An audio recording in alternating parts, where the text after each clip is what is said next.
तक बने, सिद्धि फल से आनंद देंगे। कोशिश कर बढ़े, सोच बुलंद करे।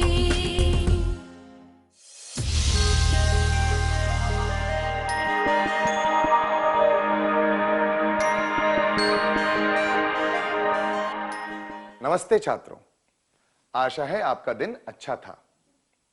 आज के सत्र की शुरुआत करने के लिए मैं आपको कुछ चित्र दिखाऊंगा। आपको इन्हें ध्यान से देखना है। मुझे यकीन है कि आप पहचान गए होंगे कि ये किस चीज के बारे में है।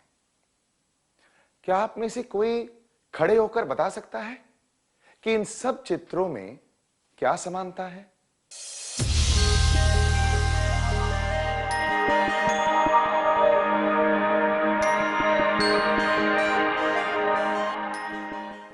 सही कहा। हम एक गंभीर समस्या के बारे में बात कर रहे हैं जो हर जगह पाई जाती है। धौंस जमाना और धमकी देना। धौंस और धमकी का मतलब क्या होता है? कुछ लोग ऐसे ही मजा लेने के लिए धमकी देते हैं या धौंस जमाते हैं। वे अपनी ताकत का इस्तेमाल करके किसी दूसरे व्यक्ति को धमकाते या उसका मजाक उड़ाते हैं। आइए फिर से कहें, कुछ लोग ऐसे ही मजा लेने के लिए धमकी देते हैं या धौंस जमाते हैं। वे अपनी ताकत का इस्तेमाल करके किसी दूसरे व्यक्ति को धमकाते या उसका मजाक उड़ाते हैं। उदाहरण के लिए मान लीजिए कि एक व्यक्ति हकलाता है, तो धौंस जमाने वाले व्यक्ति को उसकी नकल करके उसका मजाक उड़ाने में मजा आता है। क्या हम एक और उदाहरण देखें? कल्पना कीजिए कि 5वीं कक्षा के कुछ छात्र स्कूल के मैदान में फुटबॉल खेलने जाते हैं। तभी 10वीं कक्षा के छात्र भी वहां खेलने आ जाते हैं। वे उन्हें कहते हैं कि फुटबॉल हमारे जैसे बड़े लोगों का खेल है, यहां से भाग जाओ और जाकर लुक्का छिपी खेलो। धौंस या धमकी केवल दो लोगों के बीच नहीं होती, दो समूहों के बीच भी हो सकती है। कभी कभी एक समूह किसी व्यक्ति को धमका सकता है या फिर इसका उल्टा भी हो सकता है। हम सब ने कभी ना कभी धौंस या धमकी का सामना किया होगा, है ना? शायद हमने कभी किसी और को धमकाया भी होगा, है कि नहीं? आइए धौंस और धमकी के बारे में कुछ और जानने की कोशिश करें। क्या हाल ही में किसी ने आपको धमकाया या आप पर धौंस जमाई है? क्या आप इस अनुभव के बारे में अपने मित्र को बता सकते हैं? आपको यह बताना है कि आपके साथ क्या हुआ था।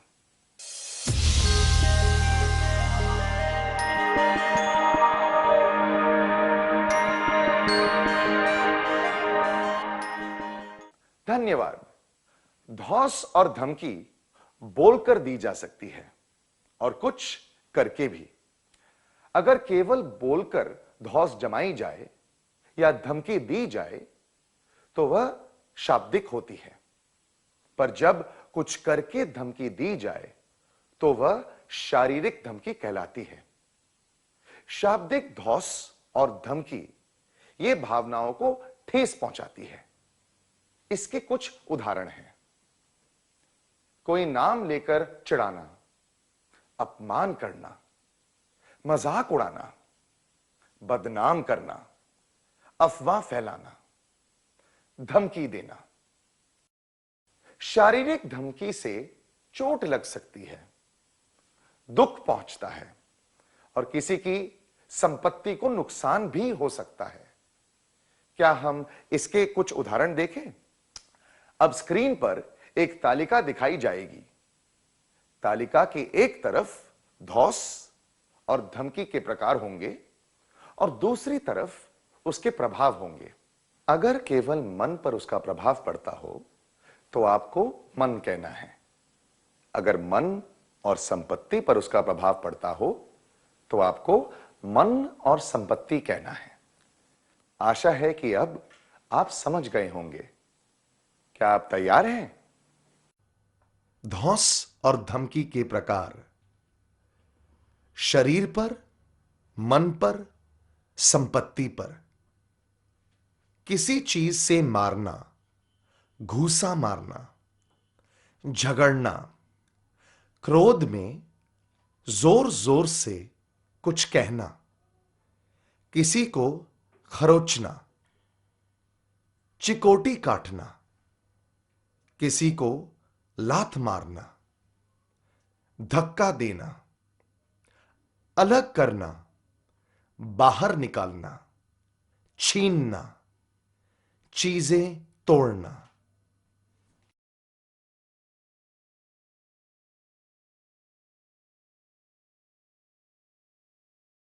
बहुत बढ़िया छात्रों। तो हमने ये जाना कि धमकी और धौंस से शारीरिक, मानसिक और शाब्दिक रूप से कष्ट पहुंचता है। आइए अब जाने कि सताए हुए व्यक्ति पर इसका क्या असर पड़ता है। जब किसी ने आपको धमकाया या धौंस जमाई तो आपको कैसा लगा? आपको इस भावना से संबंधित शब्द एक कागज पर लिखने हैं। उदाहरण के लिए, अगर किसी ने आपको धमकाया और आपको उससे डर लगा तो आपको डर लिखना है।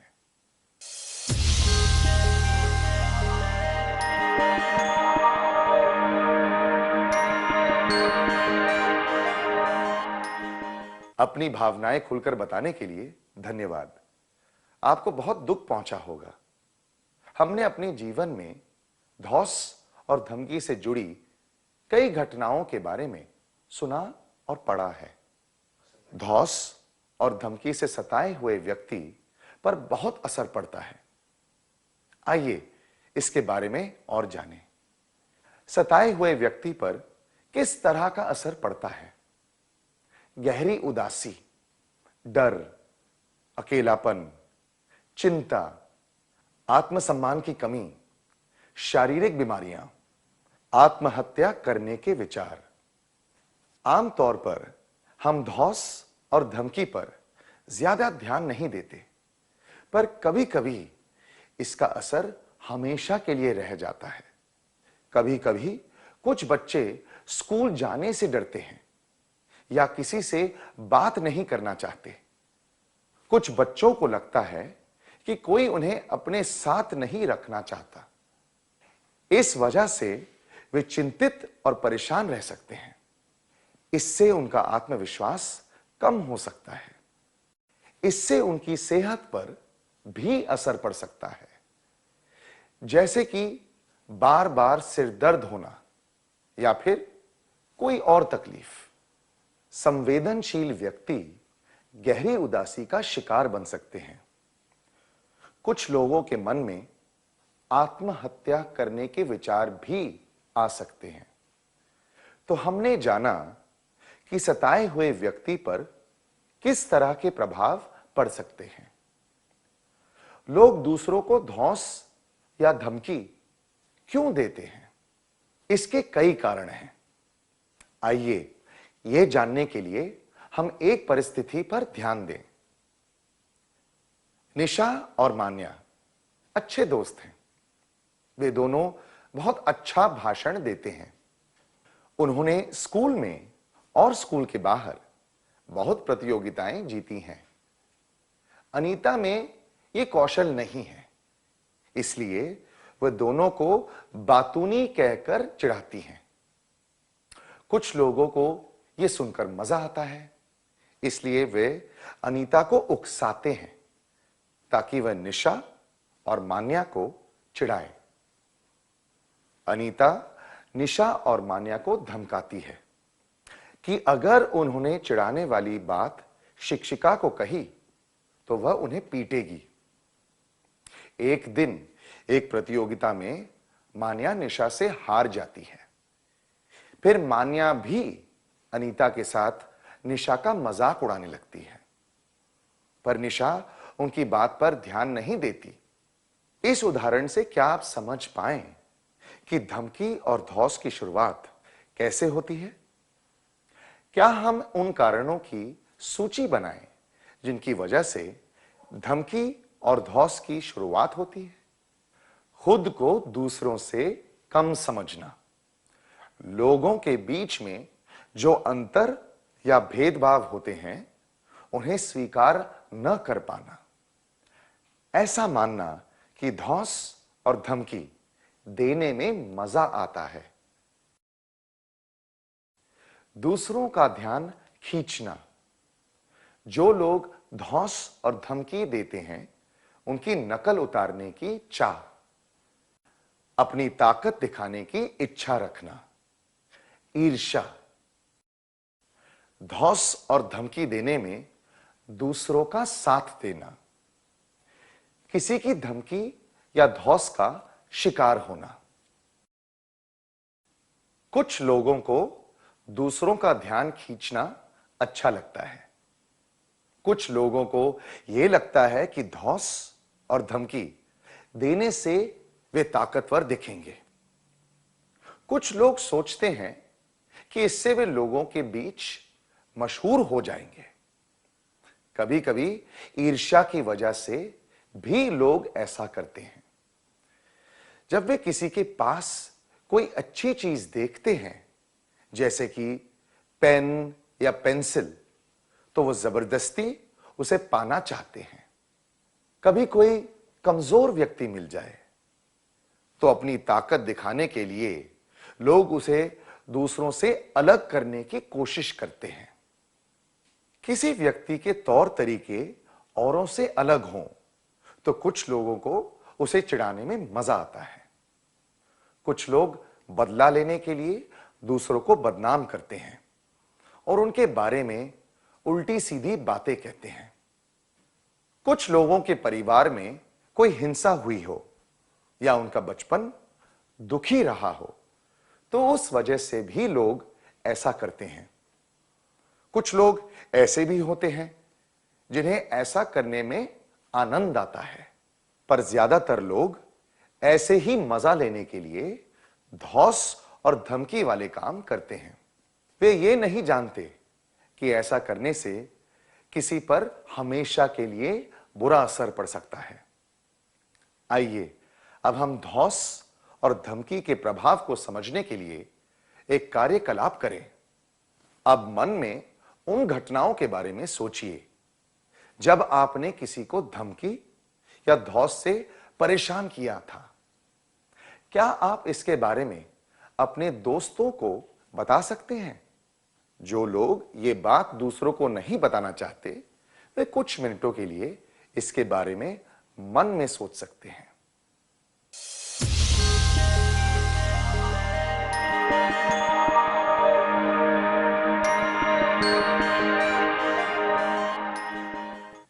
अपने अनुभवों के बारे में खुलकर बताने के लिए धन्यवाद। धौंस और धमकी वाले काम दो धारी तलवार की तरह होते हैं। इससे धौंस जमाने वाले और धौंस सहने वाले व्यक्ति दोनों पर नकारात्मक असर पड़ता है। ऐसा देखा गया है कि अगर बचपन में लोग धौंस और धमकी वाले कामों से जुड़ जाते हैं तो बड़े होकर उनका व्यवहार गुस्सैल और गैर कानूनी होने लगता है। अगर इसका असर सब पर पड़ता है तो क्या ऐसा करना चाहिए? बिल्कुल भी नहीं। हमें धौंस और धमकी को रोकने के लिए क्या करना चाहिए? आइए हम एक गीत सुने जिसमें बताया गया है कि हमें क्या करना चाहिए। कृपया खड़े हो जाइए।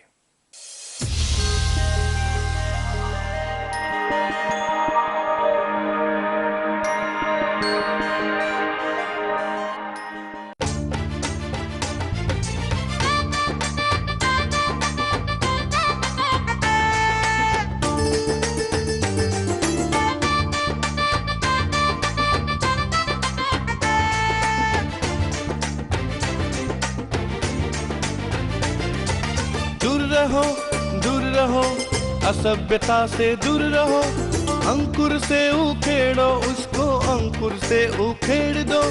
दूर रहो, असभ्यता से दूर रहो, अंकुर से उखेड़ो उसको, अंकुर से उखेड़ दो।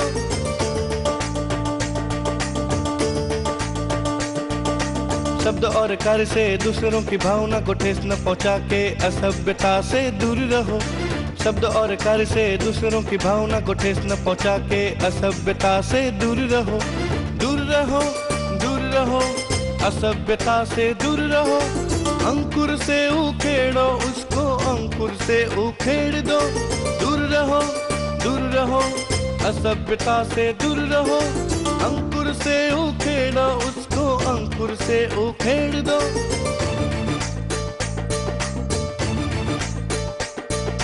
बात करके, विनती करके, आदर करके असभ्यता से दूर रहो। बात करके, विनती करके, आदर करके असभ्यता से दूर रहो। दूर रहो, दूर रहो, असभ्यता से दूर रहो। अंकुर से उखेड़ो उसको, अंकुर से उखेड़ दो। दूर रहो, दूर रहो, असभ्यता से दूर रहो। अंकुर से उखेड़ो उसको, अंकुर से उखेड़ दो।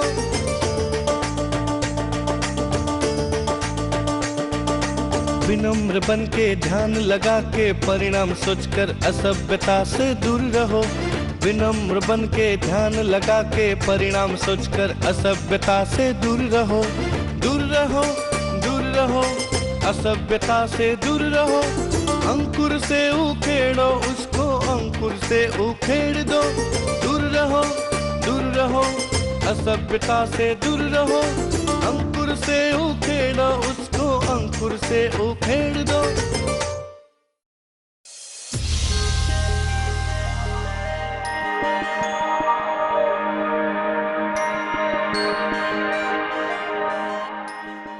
धन्यवाद। इस गीत से हमें क्या संदेश मिलता है, आइए जानें। हमें ऐसा कुछ भी कहना या करना नहीं चाहिए जिससे दूसरों को दुख पहुंचे।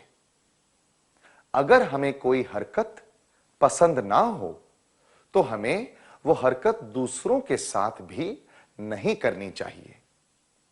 अपने गुस्से पर काबू रखना चाहिए। धौंस और धमकी वाली भावनाओं को शुरू होने से पहले ही रोक देना चाहिए। पर दूसरे लोग ऐसे काम करते रहें तो हमें क्या करना चाहिए, आइए इसके बारे में जानें। क्या सारी उंगलियां एक बराबर होती हैं? नहीं ना। यह तो स्वाभाविक है।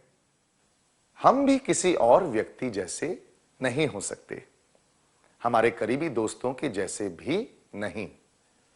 जो लोग धौंस और धमकी देते हैं वे ऐसी छोटी छोटी बातों का पहाड़ बना देते हैं। हर व्यक्ति के शौक, रंग रूप और आदतें अलग होते हैं, इसलिए किसी का भी मजाक नहीं उड़ाना चाहिए। जो लोग ऐसा करते हैं उनके साथ कैसे निपटना चाहिए, आइए इसके बारे में जानें। कुछ लोग आपका और आपके कपड़ों का मजाक उड़ाते हैं। आप क्या करेंगे? वहां से भाग जाएंगे और छिप जाएंगे या फिर उनकी बातों पर ध्यान नहीं देंगे?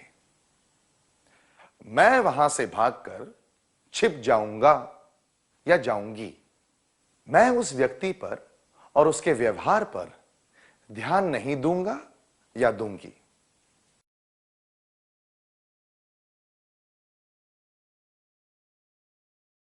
धौंस और धमकी से निपटना मुश्किल होता है, पर आपको यह याद रखना है कि परेशानी का कारण आप नहीं हैं, धौंस जमाने वाला व्यक्ति है।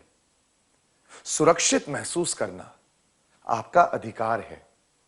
ज्यादातर घटनाओं में धौंस जमाने वाले व्यक्ति पर ध्यान न देना ठीक रहता है। जब सामने वाला कमजोर पड़ जाता है तो इससे धौंस जमाने वाले व्यक्ति को ताकत मिलती है, पर आप उस पर ध्यान ही ना दें तो वो आपको परेशान करने का प्रयास छोड़ देगा।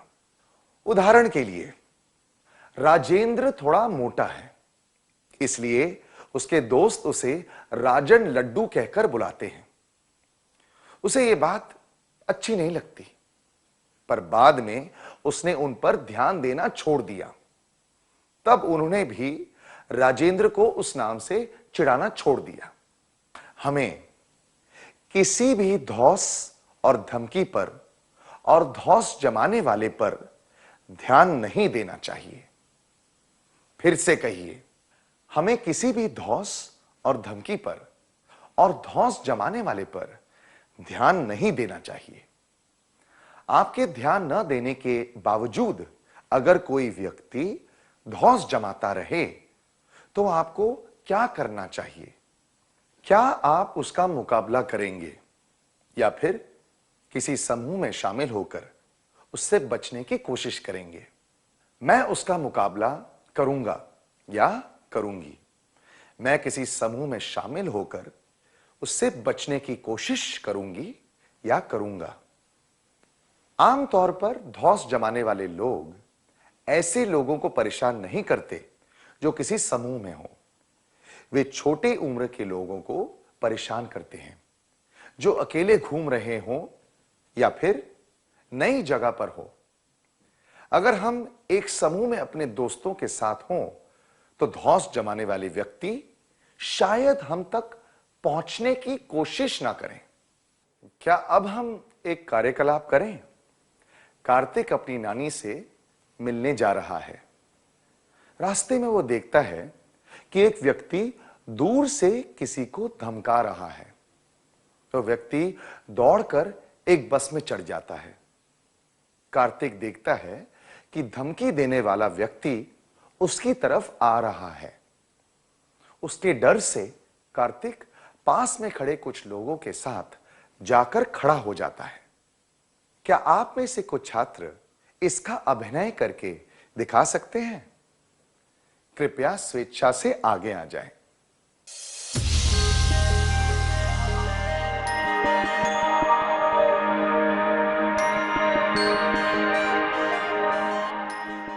बहुत बढ़िया किया, धन्यवाद। ध्यान न देने के बावजूद अगर कोई आपको परेशान करना चाहे तो वहां से बच के निकल जाना चाहिए। धौस और धमकी देने वाले से बचने के लिए उस पर और उसकी धमकियों पर ध्यान न देते हुए वहां से चले जाना चाहिए। फिर से कहिए, धौस और धमकी देने वाले से बचने के लिए उस पर और उसकी धमकियों पर ध्यान न देते हुए वहां से चले जाना चाहिए। आपकी क्लास का एक छात्र आपको चिढ़ाता रहता है। आप उस पर ध्यान नहीं देते, पर वो फिर भी ऐसा करता है। आप क्या करेंगे? क्या आप उसे पीटेंगे या फिर दृढ़ता से उसे कहेंगे कि वह ऐसा ना करे? मैं उसे पीटूंगा या पीटूंगी। मैं दृढ़ता से उसे कहूंगा या कहूंगी कि वह ऐसा ना करे।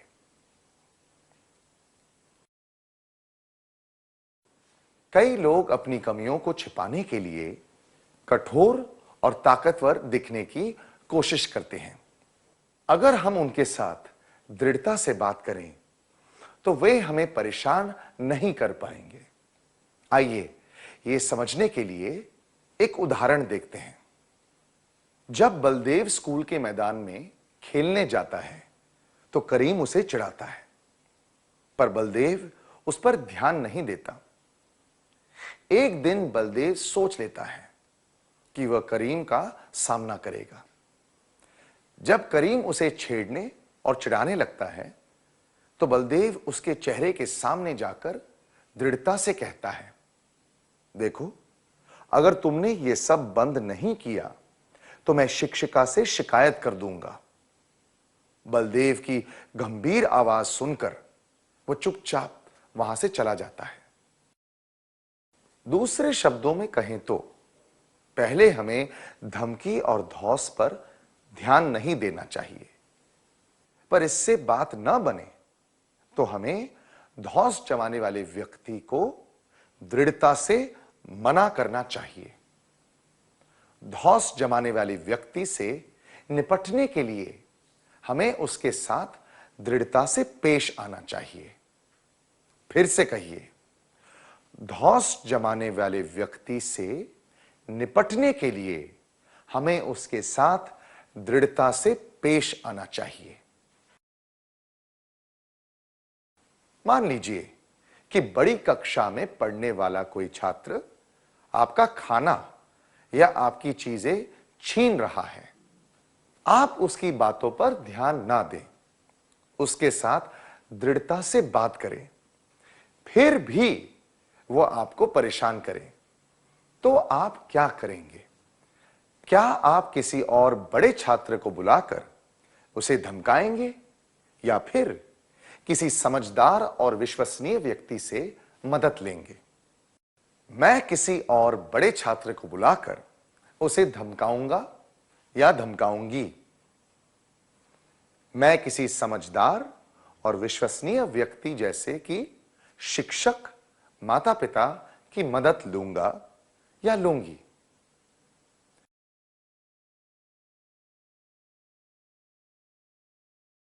जब सारे तरीके अपनाने के बाद भी कोई आप पर धौंस जमाए तो बड़ों की मदद लेना ठीक रहता है। अगर आप अपनी परेशानी के बारे में बोलकर नहीं बता सकते तो उसे लिखकर समझाया जा सकता है। अगर आपको लगे कि बात बहुत गंभीर है तो आप पुलिस की मदद भी ले सकते हैं। किसी और छात्र को बुलाकर दूसरों को धमकाना उचित नहीं होगा। ऐसा करने से जरूरी नहीं है कि दूसरा व्यक्ति आपको परेशान करना बंद कर दे। धमकी और धौंस से निपटने के लिए किसी और को धमकी देना उचित नहीं होगा। इससे समस्या और बढ़ सकती है। इसलिए बड़ों की मदद लेना ही सबसे अच्छा होता है। धौंस जमाने वाले व्यक्ति से निपटने के लिए हमें बड़ों की मदद लेनी चाहिए जिन पर हमें विश्वास हो। आइए फिर से कहें, धौंस जमाने वाले व्यक्ति से निपटने के लिए हमें बड़ों की मदद लेनी चाहिए जिन पर हमें विश्वास हो।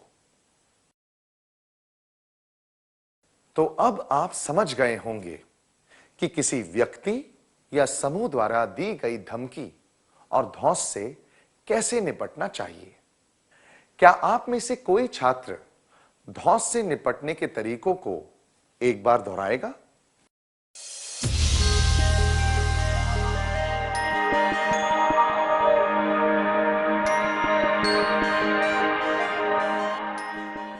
धौंस जमाने वाले व्यक्ति और धमकी व धौंस से निपटने के लिए धौंस जमाने वाले व्यक्ति पर ध्यान ना दें, धौंस जमाने वाले व्यक्ति से दूर रहें, अपनी बात दृढ़ता से कहें। धमकी और धौंस ना रोके तो किसी जिम्मेदार और विश्वसनीय व्यक्ति से मदद लें। क्या अब हम एक शपथ लें? कृपया खड़े हो जाएं।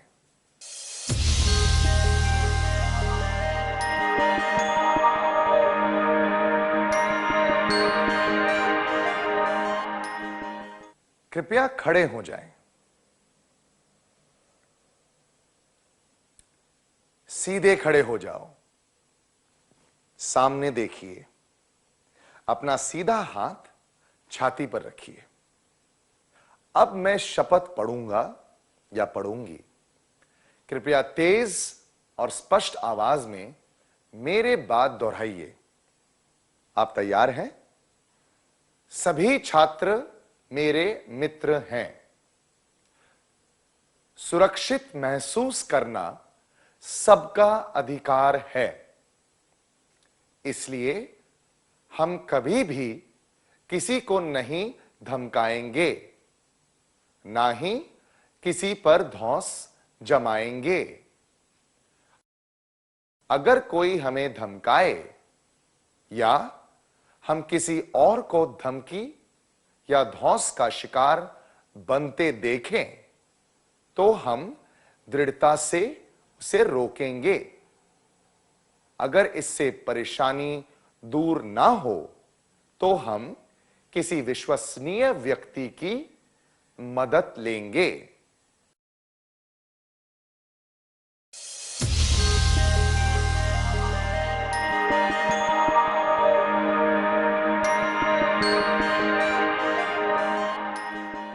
मुझे यकीन है कि शपथ लेने के बाद आप में से कोई भी व्यक्ति धमकी और धौंस से जुड़ी हरकत नहीं करेगा। क्या हम आज के सत्र का सार संक्षेप कर लें?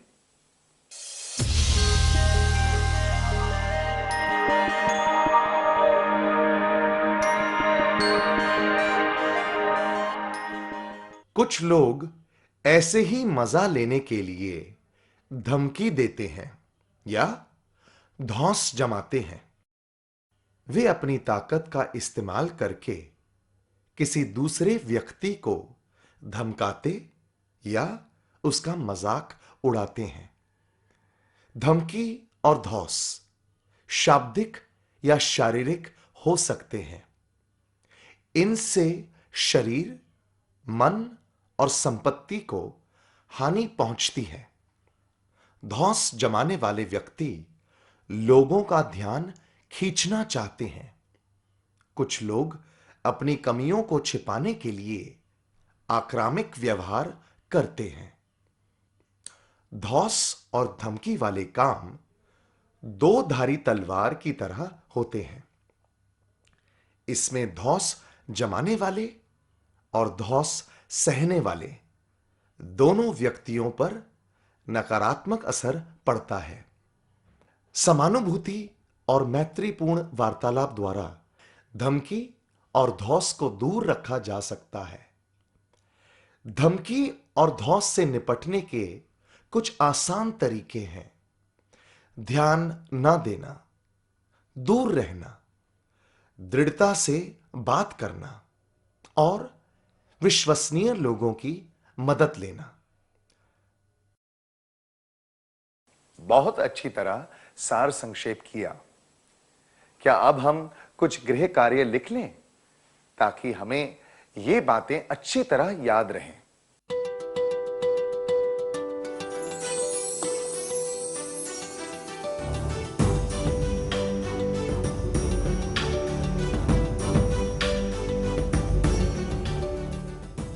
प्रश्न 1।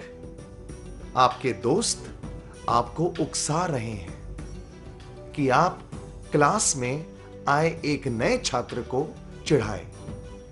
आप क्या करेंगे? जवाब: मैं अपने दोस्तों से कहूंगा या कहूंगी कि ये गलत है। मैं उसे चिढ़ाने से मना कर दूंगा या दूंगी। मैं अपने दोस्तों के साथ उसे चिढ़ाऊंगा या चिढ़ाऊंगी। प्रश्न 2। आपके एक दोस्त को भूलने की आदत है, इसलिए आपके दूसरे दोस्त उसे चिढ़ाते हैं। आप क्या करेंगे? जवाब: मैं चुपचाप बैठा रहूंगा या रहूंगी। मैं अपने दोस्तों को चेतावनी दूंगा या दूंगी कि उन्हें ऐसा नहीं करना चाहिए। मैं अपने दोस्तों के साथ उसे चिढ़ाऊंगा या चिढ़ाऊंगी। प्रश्न 3। स्कूल के बड़े छात्र रोज आपके खाने का डिब्बा छीनकर ले जाते हैं। आपके मना करने पर भी वे ऐसा करते हैं। आप उन्हें क्या कहेंगे? जवाब: मैं जोर से रोऊंगा या रोऊंगी। मैं उन्हें देखकर भाग जाऊंगा या जाऊंगी। मैं इसके बारे में शिक्षक को बताऊंगी और उनकी मदद लूंगा या लूंगी।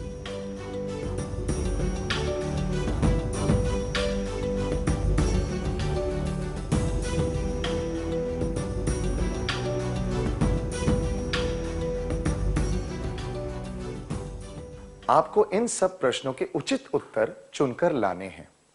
अगली क्लास में हम इनके बारे में चर्चा करेंगे, ठीक है?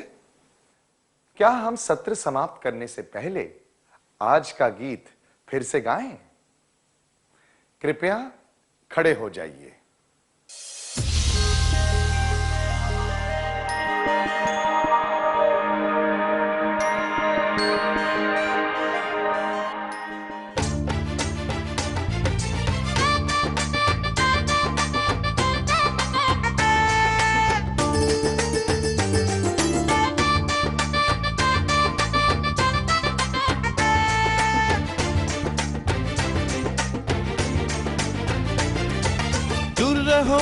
दूर रहो, असभ्यता से दूर रहो, अंकुर से उखेड़ो उसको, अंकुर से उखेड़ दो। दूर रहो, असभ्यता से दूर रहो, अंकुर से उखेड़ो उसको, अंकुर से उखेड़ दो।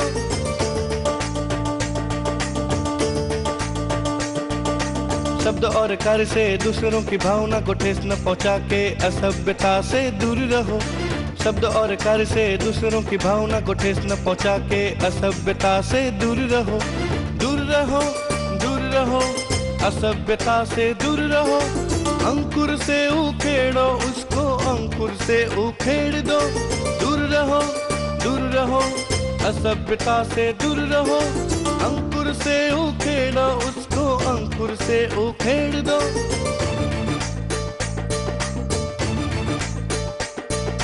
बात करके, विनती करके, आदर करके असभ्यता से दूर रहो। बात करके, विनती करके, आदर करके असभ्यता से दूर रहो।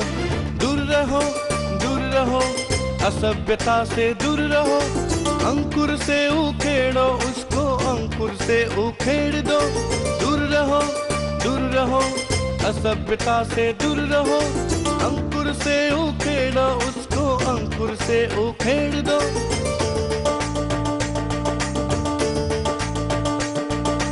विनम्र बन के ध्यान लगा के परिणाम सोचकर असभ्यता से दूर रहो। विनम्र बन के ध्यान लगा के परिणाम सोचकर असभ्यता से दूर रहो। दूर रहो, असभ्यता से दूर रहो, अंकुर से उखेड़ो उसको, अंकुर से उखेड़ दो। दूर रहो, असभ्यता से दूर रहो, अंकुर से उखेड़ो उसको, अंकुर से उखेड़ दो।